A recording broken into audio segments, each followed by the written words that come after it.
Hai anak-anak, kali ini kita akan belajar tentang norma di masyarakat. Ini adalah pelajaran bab 2 Pendidikan Pancasila kelas 4 Kurikulum Merdeka.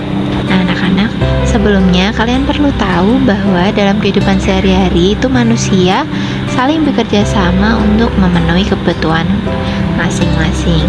Nah, oleh sebab itu manusia itu disebut sebagai makhluk sosial karena kita selalu membutuhkan bantuan orang lain.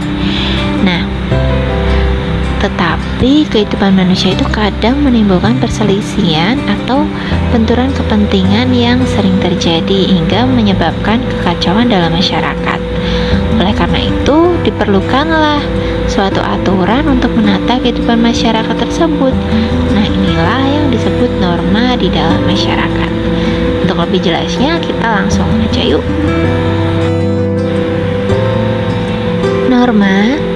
Norma adalah aturan yang mengikat masyarakat sebagai panduan, tatanan, dan pengendali tingkah laku yang sesuai dan dapat diterima.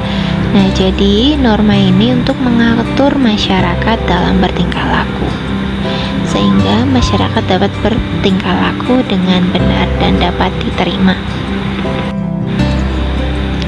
Ciri-ciri norma. Jadi anak-anak, norma itu mempunyai ciri-ciri.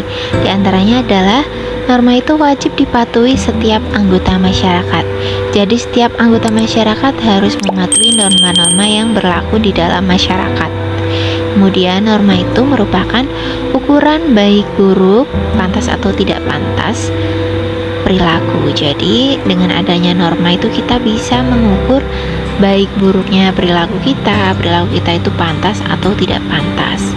Kemudian norma itu menyesuaikan adat istiadat, dan norma itu merupakan hasil kesepakatan anggota masyarakat. Jadi norma itu hasil keputusan masyarakat antara misalnya masyarakat di Pulau Jawa dengan masyarakat di pulau yang lain, atau masyarakat di kampung sini dan kampung yang lain itu bisa mempunyai norma yang berbeda sesuai dengan adat istiadat masing-masing. Kemudian norma itu bersifat dinamis. Jadi norma itu dapat disesuaikan dengan perkembangan yang ada di masyarakat. Biasanya norma juga dipengaruhi oleh keyakinan agama yang dianut oleh masyarakat. Kemudian norma juga dapat berupa aturan yang tertulis atau tidak tertulis. Norma bersifat mengingatkan dan apabila dilanggar akan mendapatkan sanksi. Jadi jika kita melanggar salah satu norma, kita bisa mendapatkan sanksi atau hukuman. Kemudian fungsi norma. Anak-anak, norma itu mempunyai fungsi yaitu masyarakat menjadi aman dan tertib dengan adanya norma. Kemudian dengan adanya norma itu dapat mengatur perbuatan masyarakat agar sesuai dengan nilai-nilai yang ada, nilai-nilai yang dapat diterima masyarakat. Dan dengan adanya norma itu dapat mencegah adanya benturan kepentingan antar masyarakat. Bentuk-bentuk norma.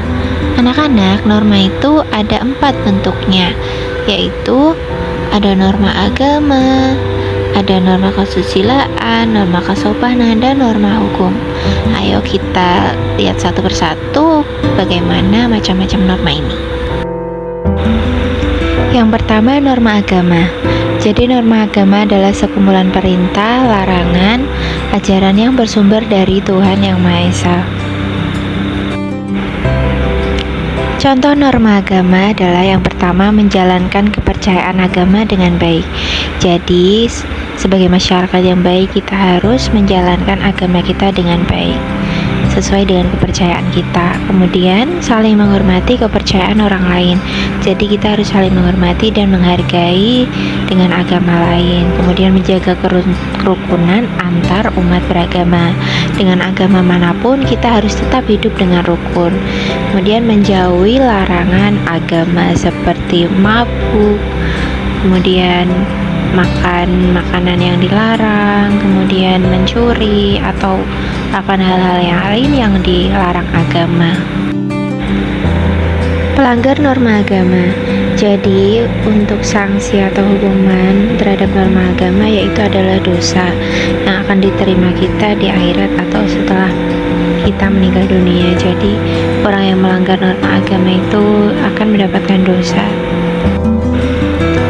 Yang kedua adalah norma kesusilaan, yaitu adalah peraturan hidup yang berkenaan dengan bisikan kalbu atau suara hati nurani manusia. Nah, suara hati nurani itu adalah sebagai kejujuran yang mengarahkan manusia pada suatu kebaikan. Contoh norma kesusilaan yang pertama, selalu berkata jujur. Nah, kalian biasakan bicara jujur dan jangan suka berbohong. Kemudian, menolong orang yang kesulitan. Kita harus saling membantu orang yang kesulitan.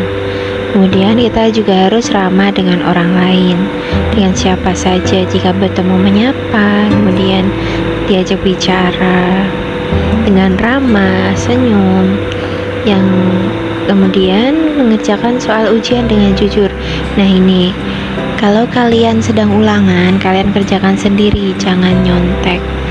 Nah, kalau kalian nyontek, itu pasti hati kalian akan merasa tidak tenang.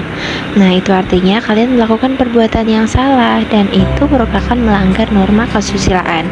Hati kalian menjadi tidak tenang. Kemudian mengembalikan barang yang ditemukan di jalan. Jika kalian menemukan barang, kembalikan kepada pemiliknya. Nah, untuk pelanggar norma kesusilaan ini adalah kita akan timbul perasaan menyesal atau rasa bersalah. Kenapa timbul rasa seperti ini? Karena kita sudah melakukan sesuatu yang kita anggap salah. Jadi hati kita itu seperti tidak tenang, seperti menyesal, seperti itu. Yang ketiga adalah norma kesopanan. Nah, ini merupakan norma yang mengatur hubungan manusia dalam kehidupan sehari-hari. Norma kesopanan ini itu berkaitan dengan sopan santun, tata krama, serta adat istiadat atau kebiasaan yang timbul di masyarakat. Contoh norma kesopanan adalah yang pertama, sopan dalam berpakaian. Nah, kalian mau kemanapun itu harus berpakaian dengan sopan. Kalau bisa ya berpakaian yang tertutup. Selain untuk melindungi diri kita, juga lebih sopan untuk digunakan. Kemudian kita harus menjaga tutur kata. Kita harus berkata hal-hal yang baik, jangan mengatakan kata-kata yang kotor. Kemudian bertamu dengan sopan. Jika kita bertamu di rumah orang lain, kita harus sopan dan menjaga tingkah laku kita. Kemudian tidak memotong pembicaraan orang lain. Ketika seseorang berbicara, kita harus mendengarkan. Jangan memotong pembicaraan orang lain, karena itu sangat tidak sopan. Selain itu, contoh lainnya adalah berpamitan atau mencium tangan orang tua kita ketika kita akan pergi.